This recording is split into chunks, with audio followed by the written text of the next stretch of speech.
Good afternoon, everyone. Respected principal sir and my colleagues. Today we are going to organize an in-house training meeting. The resource person of the meeting is Ashwini Kumar. Topic: Hindi भाषा में लेखन तथा साहित्य सृजन. What is the importance of Hindi भाषा या हिंदी भाषा में क्या, हिंदी भाषा की महानता क्या है, महत्व क्या है हमारे जिंदगी में, उनके बारे में आज हमारे साथ जो रिसोर्स पर्सन है अश्विनी कुमार सर, वो अपने बातों को रखेंगे. उनसे हम जानेंगे कि वो इम्पोर्टेंस क्या होते हैं हिंदी भाषा के. So we are going to welcome our Ashwini sir to say some things on his opinion, his views on Hindi Bhasha. So I welcome respected Ashwini sir. Sir, please.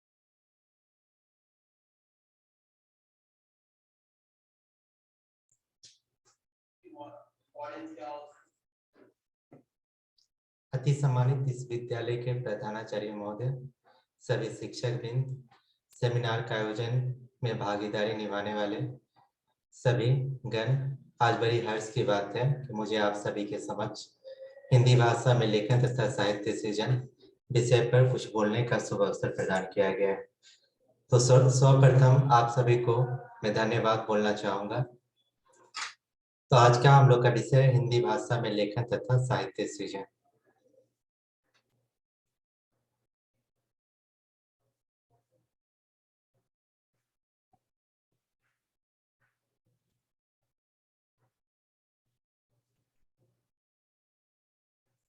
तो सर्वप्रथम हम लोग जानेंगे कि हिंदी भाषा का निर्माण कैसे हुआ है. तो हिंदी भाषा का निर्माण संस्कृत भाषा से हुआ है. तो 1500 ईस्वी ईसा पूर्व से लेकर 500 ईसा पूर्व में हम लोग जाते हैं, तो उस समय जो हिंदी भाषा जो है वो संस्कृत भाषा था. संस्कृत भाषा के बाद जो है 500 ईस्वी ईसा पूर्व से लेकर 1 ईस्वी तक जो है संस्कृत भाषा के बाद जो है आपका पाली भाषा चला. पाली भाषा के बाद हम लोग 1 ईस्वी से लेकर 500 ईस्वी में आते हैं. तो पाली भाषा के बाद हम लोग का प्राकृतिक भाषा चला. प्राकृत भाषा के बाद जो है 500 ईस्वी से लेकर 1000 ईस्वी तक जाते हैं हम लोग. तो प्राकृतिक भाषा के बाद अपभ्रंश भाषा है, और अपभ्रंश के बाद 1000 ईस्वी से लेकर अब तक जो है वो हिंदी भाषा है. यानी हिंदी भाषा जो है उसका उत्पत्ति कहाँ से हुआ है? हम लोग का संस्कृत भाषा से हुआ है.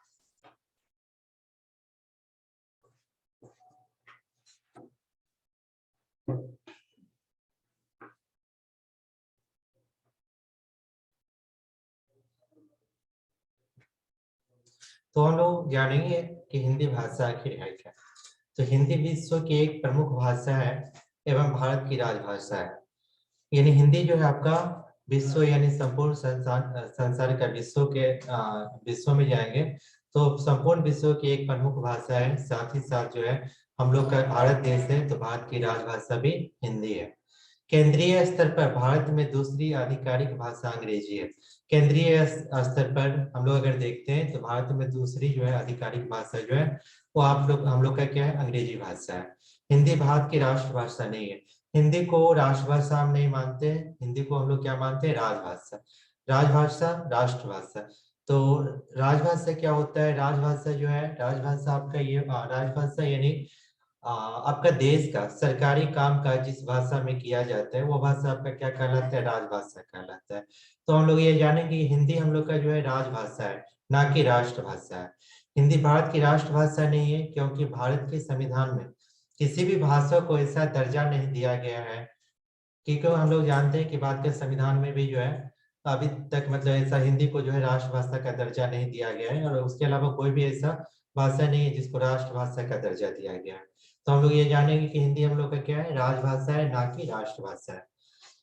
हिंदी भाषा का वर्णन भारतीय संविधान के भाग 17 एवं 8वीं अनुसूची में है। यानी हिंदी भाषा जो है आपका, उसका वर्णन जो है भारतीय संविधान के भाग 17 और साथ ही साथ 8वीं अनुसूची में जो है उल्लेख है। अनुच्छेद आपका 343 से लेकर 351 है, उसमें जो आपका हिंदी भाषा जो है उसका उल्लेख किया गया है।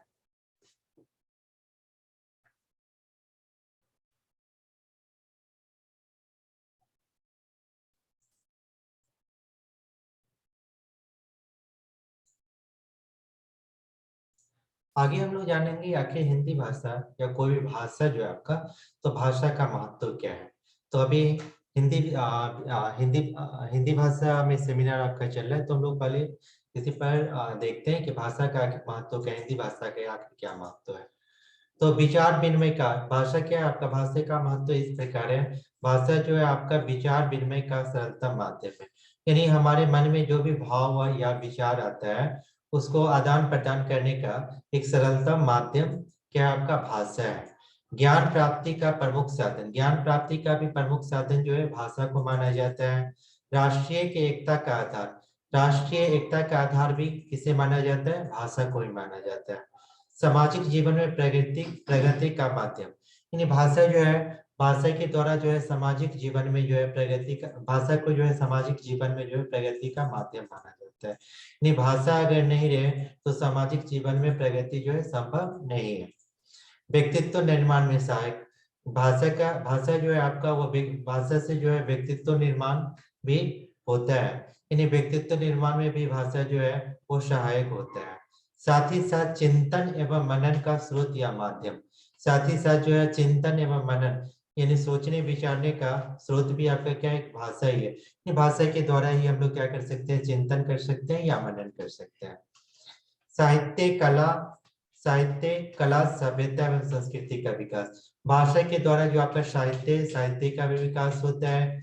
साथ ही साथ कला का भी विकास होता है, सभ्यता का विकास होता है और संस्कृति का भी विकास होता है।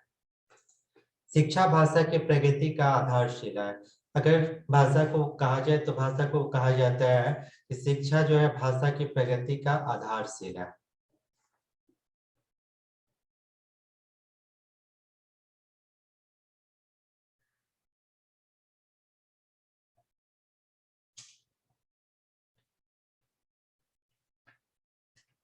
हम लोग आप जानेंगे कि आखिर भाषा होता क्या है, ठीक है। तो भाषा जो है आपका भाष धातु से बना हुआ है। भाषा आपका किस धातु से बना हुआ है, भाषा शब्द जो है आपका भाष धातु से बना हुआ है। और भाष का अर्थ क्या होता है, बोलना अथवा अभिव्यक्त करना। तो भाषा की परिभाषा यदि पूछा जाता है तो हम लोग इस प्रकार बताएंगे कि जिस साधन के द्वारा, भाषा वह माध्यम होता है जिसके द्वारा हम सभी अपने मन के भावों और विचारों को एक दूसरे के समक्ष करते हैं। अर्थात भाषा ही एक ऐसा माध्यम है जिसके द्वारा हम सभी जो है अपने मन के भाव और विचारों को एक दूसरे के सामने क्या करते हैं, प्रकट करते हैं। अर्थात भाषा यदि नहीं रहे तो हमारे अंदर, हमारे मन में जो भी भाव या विचार आते हैं उसे हम सभी जो है एक दूसरे के सामने जो है प्रकट नहीं कर सकते हैं।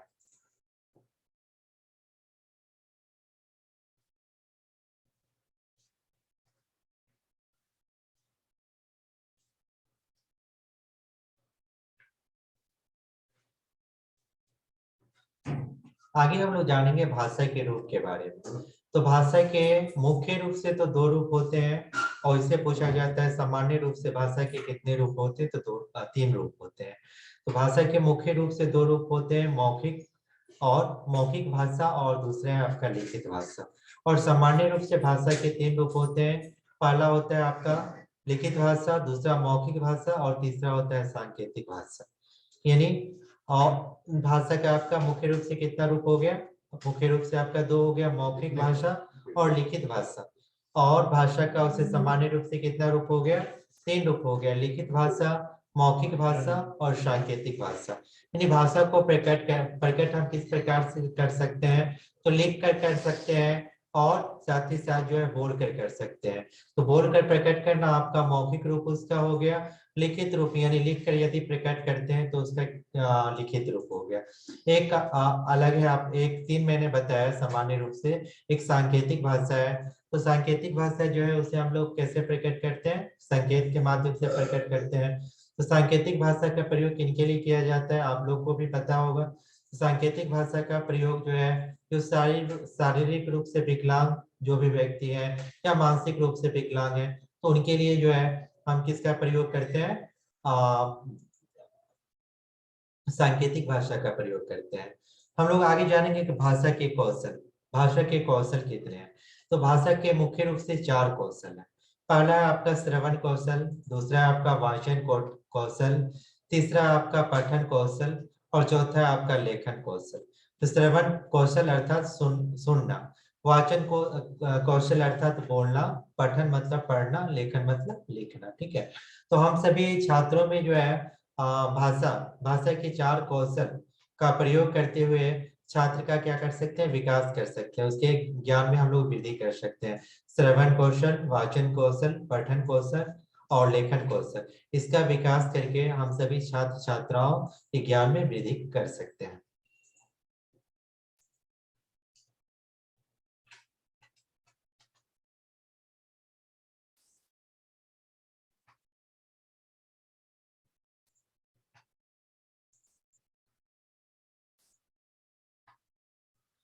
आगे हम लोग जानेंगे छात्रों से संबंधित कुछ बातें। और कक्षा में छात्र बैठते हैं, ठीक है, तो छात्र का बैठने का ढंग कैसा होना चाहिए। तो बैठने का ढंग, लिखते समय बालकों को बैठने का उचित ढंग होना चाहिए जिससे रीढ़ की हड्डी सीधी रहे। यानी जब बच्चे जो है कक्षा में बैठते हैं तो उस समय ध्यान देना है कि वो सही तरीके से बैठ रहे हैं या नहीं बैठ रहे हैं। सही तरीके से बैठने मतलब एकदम तैर कर सीधा बैठे हुए हैं या नहीं बैठे हुए हैं। ठीक है, इस बात पर हम सभी शिक्षकों को ध्यान देना चाहिए, क्योंकि यदि बच्चे जो है झुक कर बैठते हैं, झुक कर बैठकर लिखने का आदत डालते हैं तो क्या होगा, जो उनसे मतलब इससे क्या होगा, उनके रीढ़ की हड्डी जो है उसमें दिक्कतें आ सकती है। और रीढ़ की हड्डी में दिक्कतें आ सकती है तो वो छात्र के लिए क्या होगा, समस्या वहाँ पर छात्र जो है सब समस्या से ग्रसित हो जाएंगे।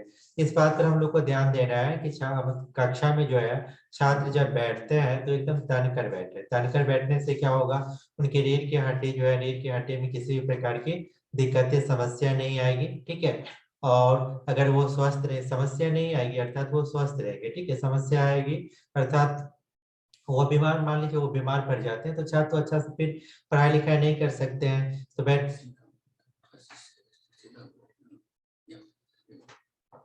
तो बैठने के तरीके पर ध्यान देना है कि किस प्रकार जो है कक्षा में छात्र बैठते हैं। ठीक है, अगर सही तरीके से बैठते हैं तो उन्हें रीढ़ की हड्डी से संबंधित जो है किसी भी प्रकार की समस्या नहीं आएगी। आगे हम लोग जानते हैं आंखों से कागज की दूरी।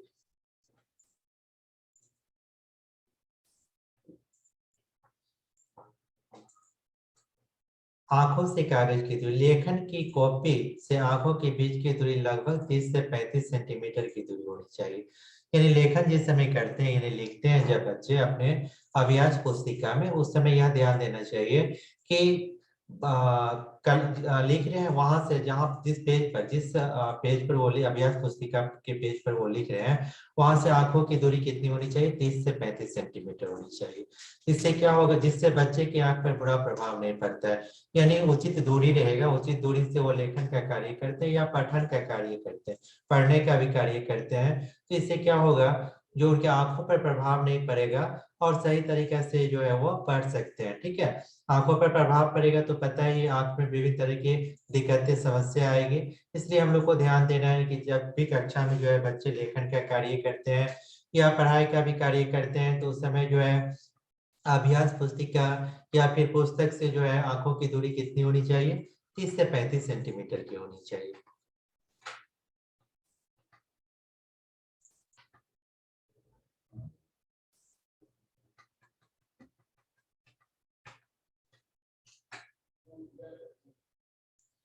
आगे हम लोग जानेंगे लेखन सिखाने में ध्यान देने योग्य बातें। यानी बच्चे जब लेखन करते हैं तो उस समय किन किन बातों पर हम लोग को ध्यान देना चाहिए। तो बैठने का ढंग, जो उचित तरीका से सही तरीका से छात्र बैठे हुए हैं या नहीं बैठे हुए हैं, इन बातों पर ध्यान देना चाहिए। दूसरा, आंखों से कागज की दूरी, आंखों से जो है कागज की दूरी कितनी, अभी जस्ट अभी अभी अभी मैं इस बात का जिक्र किया हूँ कि आंखों से जो है उचित दूरी जो है अभ्यास पुस्तिका का होना चाहिए, इस पर भी हम लोग को ध्यान देना चाहिए। तीसरा है कलम पकड़ने की विधि। चौथा है आपका सिरोरेखा, लिपि, अक्षर की सुडौलता और उपयुक्त नमूने। चौथा है आपका अभ्यास, यानी सुलेख, अनुलेख, श्रुतिलेख। तो इन सभी बातों के बारे में अभी जानेंगे हम लोग।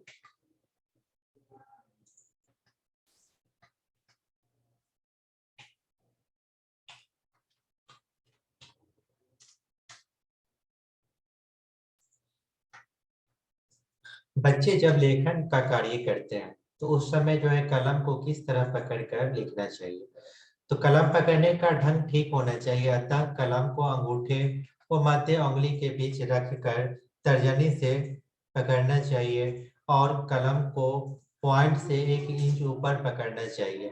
इसके साथ ही कलम इस प्रकार पकड़ी जाए कि उंगलियों को वर्णों के आकार के अनुसार घुमाया फिराया जा सके। यानी जिस समय बच्चे जो है कक्षा में जब बच्चे जब लिखते हैं, ठीक है, कलम पकड़ते हैं, तो उस समय हम लोग को ध्यान देना है कि कलम जो है पकड़ते हैं तो वो पकड़ते समय जो है उस कलम को पकड़ने के लिए अंगूठा का प्रयोग बच्चा को करना चाहिए। साथ ही साथ जो है मध्य उंगली का जो है प्रयोग करना चाहिए और तर्जनी तर्जनी से पकड़नी है, तर्जनी का सहारा लेना है। और साथ ही साथ इस बात पर भी ध्यान है कि कलम का जो पॉइंट है वो कहाँ पर होना चाहिए, 1 इंच, कलम को पॉइंट से 1 इंच ऊपर पकड़ना है। कलम का जहाँ पे पॉइंट है उसे 1 इंच ऊपर जो है कलम को पकड़ना चाहिए। इसके साथ ही कलम इस प्रकार पकड़ी जाए कि उंगलियों को, यानी कलम को इस तरह से पकड़ना है कि कोई भी वर्ण हम लिखते हैं, यानी शब्दों का निर्माण करते हैं, तो उसमें वर्णों को लिखने की आवश्यकता पड़ती है। तो कोई भी वर्ण जब हम लिखते हैं तो वर्णों को आकार के अनुसार जो है घुमाया जा सके, इस तरह से कलम को पकड़ना है कि वर्णों को जो है आकार के अनुसार क्या किया जा सके, घुमाया जा सके।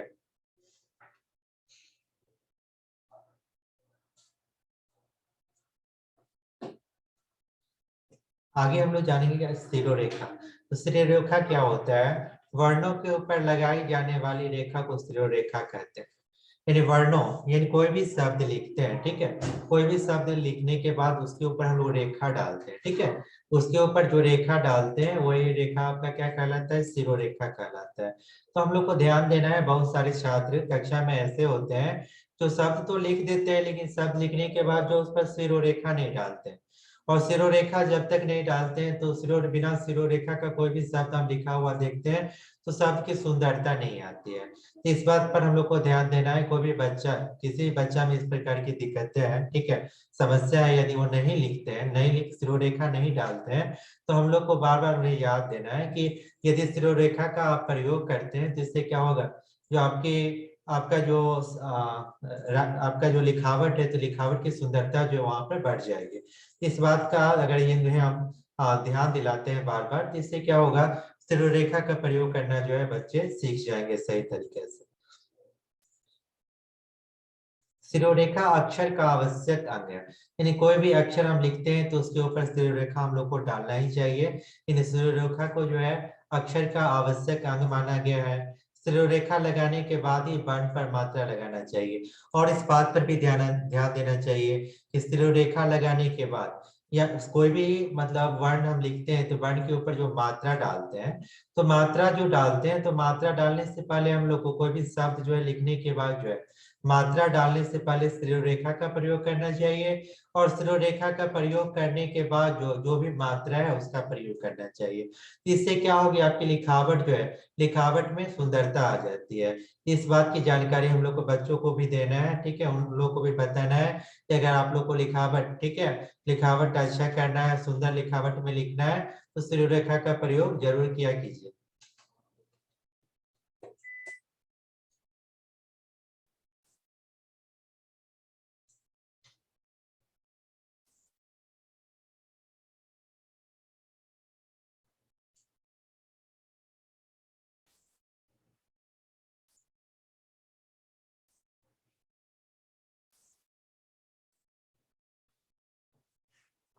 अब हम लोग जानेंगे लेखन कौशल की विधियां, यानी लेखन जो किया जाता है, ठीक है। तो लेखन किया जाता है तो कौन कौन से विधि के द्वारा, कौन कौन से विधियां के द्वारा, विधि के द्वारा जो है हम लेखन कार्य कर सकते हैं, इसके बारे में हम लोग जानेंगे। लेखन के द्वारा ही बालक अपने भावों अथवा विचारों को प्रकट करता है। ये लेखन ही एक ऐसा माध्यम है, ठीक है, लेखन एक ऐसा माध्यम है जिसके द्वारा छात्र जो है अपने भावों और विचारों को जो है एक दूसरे के सामने जो है प्रकट करता है। अतः भाषा की ध्वनियों को लिपिबद्ध करना ही क्या कहलाता है, लेखन कहलाता है। अतः कहा जाता है कि भाषा की ध्वनि जो है उसको लिपिबद्ध तरीका से लिखना ही क्या कहलाता है, आपका लेखन कहलाता है। तो कोई भी पूछता है छात्रों को बताने क्या कि लेखन होता क्या है, अगर तो जानकारी के लिए हम लोग जानेंगे कि भाषा की ध्वनियों को लिपिबद्ध तरीका से लिखना ही क्या कहलाता है, लेखन कहलाता है। विद्वानों ने लेखन की निम्नलिखित विधियां का उल्लेख किया है। बहुत सारे विद्वान हैं, उन्होंने लेखन की विभिन्न विधियों का उल्लेख किया है, जिसके बारे में अब हम लोग जानेंगे। जिसके माध्यम से किसी भी विचार को सही ढंग से लिखित रूप में प्रदान किया जा सकता है। यानी लेखन जो है वह माध्यम है जिसके द्वारा विचार को सही ढंग से क्या किया जा सकता है, लिखित रूप से प्रकट किया जा सकता है। तो लेखन का जो है बहुत विभिन्न विधियां हैं। पहला जो है रेखा लेखन विधि है। दूसरा आपका मोंटेसरी विधि है। तीसरा आपका जेटकॉक विधि है। चौथा आपका पेस्टालोजी विधि है। पांचवा आपका अनुकरण विधि है। छठा आपका स्वतंत्र लेखन विधि है। तो हम लोग पहले जो है रेखा लेखन विधि के बारे में जानेंगे, उसके बाद मोंटेसरी लेखन के मोंटेसरी विधि के बारे में जानेंगे। इस प्रकार एक एक करके सभी के बारे में आप जानेंगे।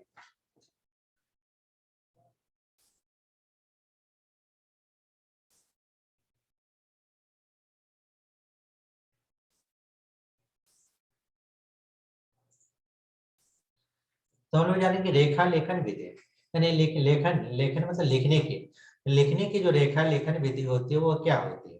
तो रेखा लेखन विधि, इस विधि में बालक को अक्षर ज्ञान के लिए वर्णों को तोड़ तोड़ कर लिखना सिखाया जाता है। यानी रेखा लेखन विधि वह विधि है जिसमें बालक को जो है अक्षर ज्ञान के लिए जो है वर्णों को तोड़ तोड़ कर पहले जो है लिखना सिखाया जाता है। अर्थात बालक को सबसे पहले वर्ण का आधा भाग फिर पूरा वर्ण लिखकर लिखना सिखाया जाता है। यानी कोई भी वर्ण जो लिखते हैं तो रेखा लेखन विधि में क्या होता है, बालक को जो है कोई एक ही वर्ण है तो वर्ण को जो है तोड़ तोड़ कर सिखाया जाता है। मतलब पहले आधा वर्ण को लिखा जाता है, आधा वर्ण के बाद जो उस वर्ण को पूरा लिखा जाता है, उसके बाद सिखाया जाता है। इससे बालक आसानी से पूर्ण अक्षर लिखना सीख लेता है। यानी प्राथमिक, ठीक है, यानी आप लोग नर्सरी एलकेजी यूकेजी इस सब क्लास में बच्चा जो है वर्णों के बारे में मतलब लिखना शुरू करता है, तो उस समय हम लोग को ध्यान देना है, ठीक है। उस समय हम लोग रेखा लेखन विधि अपनाते हैं और कोई भी वर्ण लिखना है तो बच्चों को जो हम लोग वर्ण लिखना सिखलाते हैं, ठीक है। तो वर्ण लिखना सिखलाते हैं तो उसमें किस तरह से हम लोग को समझाना है, बच्चों को पहले आधा वर्ण लिख देना है, ठीक है। जैसे मान लीजिए क है, ठीक है, या अ ही है, ठीक है। तो अ है आपका, तो अ का आधा वर्ण पहले लिख देना है। वर्ण लिखने के बाद जो है बच्चा को अभ्यास करने के लिए देना है। बच्चा अभ्यास करना सीख गया, आधा वर्ण लिखना सीख गया, उसके बाद क्या करना है, उस फिर पूरा वर्ण को लिखना है। पूरा वर्ण लिखने के बाद जो है बच्चों को फिर से अभ्यास करने के लिए दिया जाता है। तो रेखा लेखन विधि में क्या होता है, वर्णों को तोड़ तोड़ कर जो है उसके बाद वर्णों के बारे में जो है बच्चों को जानकारी हम लोग दे सकते हैं। दूसरा आपका मोंटेसरी विधि। इन मोंटेसरी विधि क्या होता है, तो मोंटेसरी विधि जो है मारिया मोंटेसरी जो है इस विधि के प्रणेता थे। यानी मोंटेसरी विधि के बारे में बताने वाले कौन थे, आपका मारिया मोंटेसरी थे। तो मोंटेसरी विधि के अनुसार बालक को लिखना सिखाने में आंख, कान और हाथ तीनों के प्रयोग पर बस विशेष बल दिया जाना चाहिए। इस विधि में बालक को सबसे पहले लकड़ी अथवा गत्ते के बने अक्षरों पर उसकी आकृति के अनुसार उंगली घुमाने को कहा जाता है। यानी ये आपका मोंटेसरी विधि है। तो मोंटेसरी विधि की विशेषता है कि इस विधि में जो है बालक को बालक को जो है लिखना सिखाना है, तो लिखना सिखाना है इसमें जो है बालक के जो है आंख, कान और हाथ तीनों के प्रयोग पर जो है बस विशेष बल दिया जाना चाहिए। इस विधि में बालक को सबसे पहले जो है सबसे पहले यानी बालक को जो है यानी प्राथमिक, ठीक है, प्राथमिक स्तर पर हम लोग देखेंगे, ठीक है। जूनियर सेक्शन में हम लोग देखेंगे, तो जूनियर सेक्शन में जो है उसमें बालक को जो हम लोग जो है कोई शब्द या कोई अक्षर, जैसे कोई शब्द या कोई वर्ड हम लोग सिखलाते हैं, तो उस समय हम लोग को क्या करना है, तो उस समय जो है हम लोग को करना है लकड़ी अथवा गत्ते के बने अक्षरों पर उसकी आकृति के अनुसार उंगली घुमाने को कहा जाता है। यानी आपका लकड़ी या कागज का गत्ता है, ठीक है, उससे क्या करते हैं हम लोग जो है कोई वर्ण का निर्माण करते हैं और उस पर बच्चे को क्या करते हैं, पहले उंगली घुमाने के लिए कहते हैं, ठीक है। बच्चा उंगली घुमाता है, उंगली घुमाना जब सीख जाता है तो उसके बाद हम लोग क्या करते हैं, उसे पेंसिल फिर पकड़ाते हैं और उसे उससे जिस तरह से उंगली घुमाना तो सीख चुका है, उंगली को अर्थात वर्ण को उंगली की मदद से क्या कर सकता है, वो वर्ण को लिख सकता है, ठीक है। उसके बाद यदि हम उसको पेंसिल देते हैं लिखने के लिए, तो उसे तो पता है कि यह वर्ण जो है किस प्रकार घुमाकर जो है उंगली को किस प्रकार घुमाया गया, तो इस वर्ण को हमने लिखा, तो वो तो पता है बच्चा को, ऑलरेडी पहले से पता है बच्चा को। तो फिर क्या करता है, पेंसिल को फिर से घुमाता है तो उस वर्ण को जो है सही तरीके से लिख सकता है। अतः इस प्रकार बालक उन अक्षरों को पहचानने तथा लिखने में समर्थ हो जाता है। यानी उंगली घुमा के पहले जो है कागज या लकड़ी का गत्ता पर उंगली घुमाता है और वर्ण को किस तरह से लिखा जाता है उसके बारे में पहले सीखता है। उसके बाद बच्चा क्या करता है, फिर पेंसिल का मदद लेता है, पेंसिल का मदद लेने के बाद जो है पेंसिल से उस वर्णों को लिखना प्रारंभ करता है। और ऐसा करने से क्या होता है, बच्ची जो है जल्दी ही जो है किसी वर्णों को लिखना जो है प्रारंभ कर देता है, शुरू कर देता है।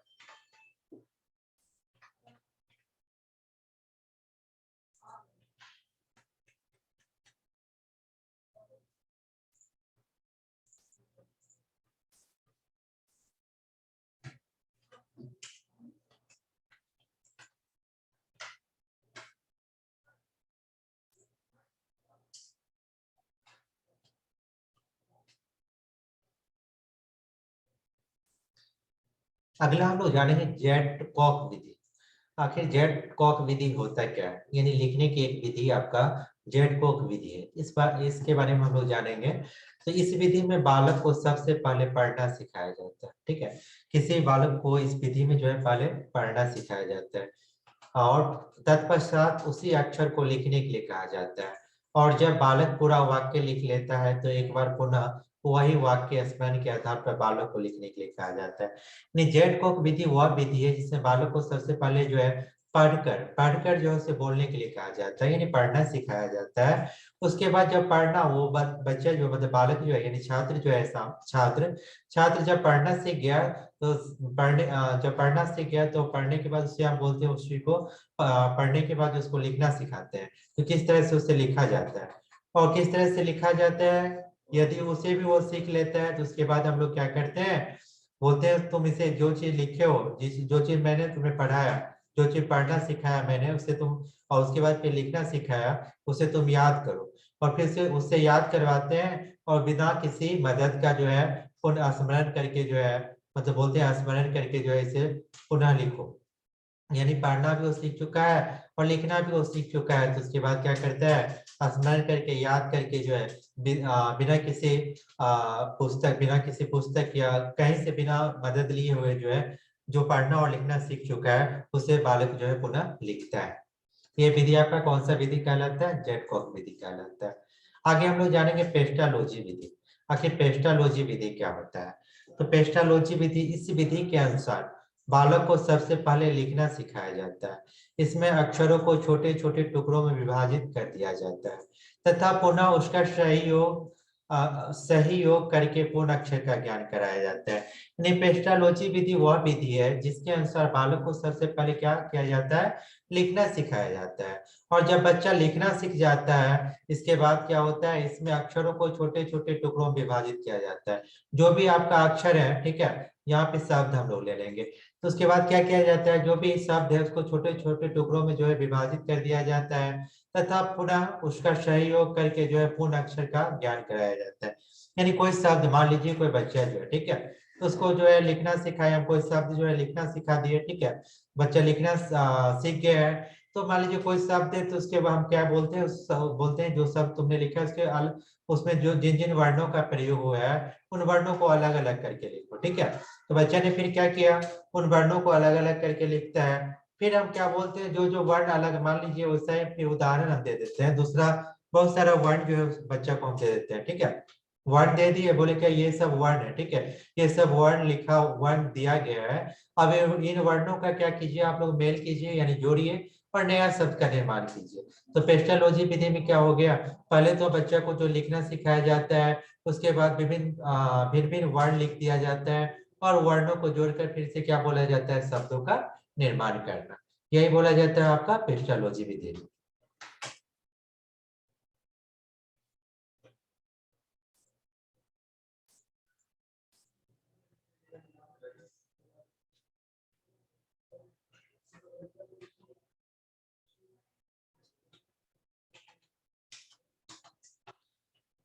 आगे हम लोग जानेंगे अनुकरण विधि। अनुकरण विधि, इस विधि में शिक्षक श्याम पट पर आगे लिख देता है तो छात्र भी लेख का अनुकरण करके सही प्रकार लिखने का पूरा प्रयास करता है। अनुकरण विधि क्या होता है, अनुकरण विधि जो है आपका, जैसे हम लोग जब कहानी पढ़ाते हैं, ठीक है, हिंदी भाषा में, जब हिंदी भाषा में जब हम लोग कहानी पढ़ाते हैं तो उस समय बच्चों को बोला जाता है अनुकरण करने के लिए। अनुकरण मतलब सीखने के लिए, ठीक है, जो मैं बोल रहा हूँ, ठीक है, जो पढ़ाया जा रहा है उसे आप लोग क्या कीजिए, पहले सीखिए, ठीक है, मतलब अनुकरण कीजिए, अनुकरण मतलब उसको सुनिए और सुनकर जो है उसको समझने का कोशिश कीजिए, ठीक है। और इसमें क्या कर, यदि हम लोग श्याम पट का मदद लेते हैं, श्याम पट पर लिखते हैं, जो भी विषय पढ़ा रहे हैं, जो भी आपका विषय पढ़ा रहे हैं उस विषय को हम लोग श्याम पट पर लिखते हैं। तो श्याम पट पर लिखने के बाद बच्चों को हम समझा देते हैं, उसके बाद बोलते हैं, जिस समय हम समझाते हैं उस समय बोलते हैं इसका अनुकरण कीजिए, तो इसको सीखिए, ठीक है। और सीखने के बाद इससे संबंधित जो भी आपकी समस्या आती है, जो भी प्रॉब्लम आती है अर्थात समस्या आती है, इससे संबंधित जो भी समस्या है उसको आप पूछिए। तो अनुकरण विधि में आपका क्या हो गया, अनुकरण विधि में जो है बच्चा पहले जो शिक्षक के द्वारा जो है पढ़ाया जाता है उसे सीखेगा, ठीक है, उसे सीखेगा और सीखने के बाद जो आपका विषय है, ठीक है, जो भी विषय है तो विषय से संबंधित जो भी बातें होगी, जो भी समस्या आएगी उस समस्या को जो है बच्चा पूछता है। तो बच्चा, हम लोग को यह ध्यान देना चाहिए, जब भी हम लोग कक्षा में पढ़ाते हैं, जब भी हम लोग कक्षा में पढ़ाते हैं तो उस समय हम लोग को अवश्य रूप से ही अनुकरण विधि का पालन जो है बच्चों से करवाना चाहिए। अनुकरण विधि का यदि पालन बच्चा करता है तो अवश्य ही जो कक्षा में जो है उसे बहुत ही जितना जो भी विषय हम लोग का रहता है तो विषय से संबंधित जो है ज्ञान जो है अवश्य रूप से वो सीखेगा।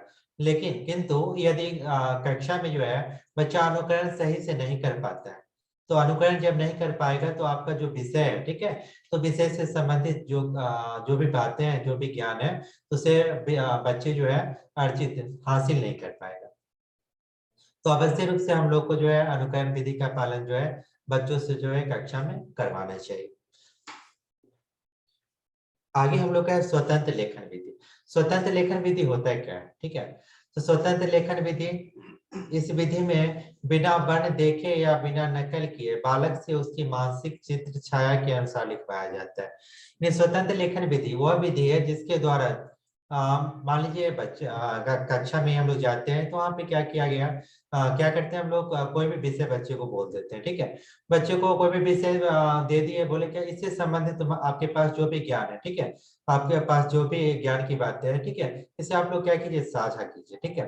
तो उसमें बच्चा क्या होता है, बच्चे जो आपकी कक्षा में है तो बच्चे जो है स्वतंत्र रूप से उस विषय से संबंधित जो भी ज्ञान है उनके पास तो आपसे क्या करते हैं, साझा करते हैं, यानी स्वतंत्र रूप से जो है उस विषय पर बोलते हैं। तो कभी कभी हम लोग को क्या करना चाहिए, जो भी आप विषय पढ़ाते हैं, ठीक है, तो विषय में आप बताइए, उस विषय के बारे में बच्चे को बताइए तो बहुत अच्छा है, ठीक है, लेकिन उससे भी जानने का कोशिश कीजिए कि जो मैं विषय पढ़ाने जा रहा हूँ, ठीक है, तो उस विषय से संबंधित बच्चे के पास पहले से कितना जो है ज्ञान है, ठीक है, इस विषय से संबंधित जो ज्ञान की बातें जो है बच्चा पहले से कितना जानता है, तो बच्चा से भी हम लोग को पूछना चाहिए। तभी तो यह पता चल पाएगा कि बच्चा जो स्वतंत्र रूप से जो है कितना क्या क्या बोल सकता है, उसके पास कितना ज्ञान, कितना जो है ज्ञान है, नहीं है, इन सभी बातों की हम लोग को जानकारी प्राप्त हो सकता है।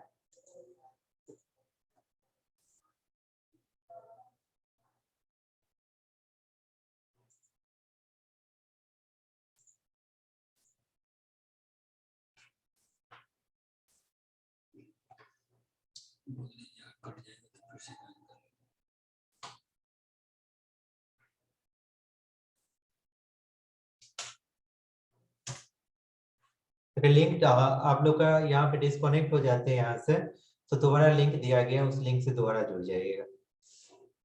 आगे हम लोग जानेंगे हिंदी भाषा की विशेषताएं, यानी हिंदी हम लोग की जो राजभाषा हिंदी है, इस भाषा की विशेषताएं क्या है। तो हिंदी भाषा एक अति विशाल जन समूह की भाषा है, यानी हिंदी भाषा हम लोग का जो है अति विशाल जो है जन समूह की भाषा है, जो सीमाओं के बंधन तोड़कर आज वैश्विक स्तर पर अपनी पहचान बना चुकी है। यानी जो हिंदी भाषा जो है हम लोग का जो है वो सीमाओं का बंधन तोड़ दिया है और विश्व स्तर पर, वैश्विक स्तर अर्थात विश्व स्तर पर जो है आज जो है पहचान बना चुकी है। वैसे तो प्रत्येक भाषा की विशेषता होती है कि वह व्यक्ति के विचारों और मनोभावों को स्पष्ट एवं प्रभावी रूप से व्यक्त करने का एक माध्यम होती है, लेकिन हिंदी भाषा की कतिपय विशेषता उसे अन्य भाषाओं से अलग और खास बनाती है। प्रत्येक भाषा की एक विशेषता होती है कि भाषा का प्रयोग करके जो है हमारी जो मन की भाव और विचार जो है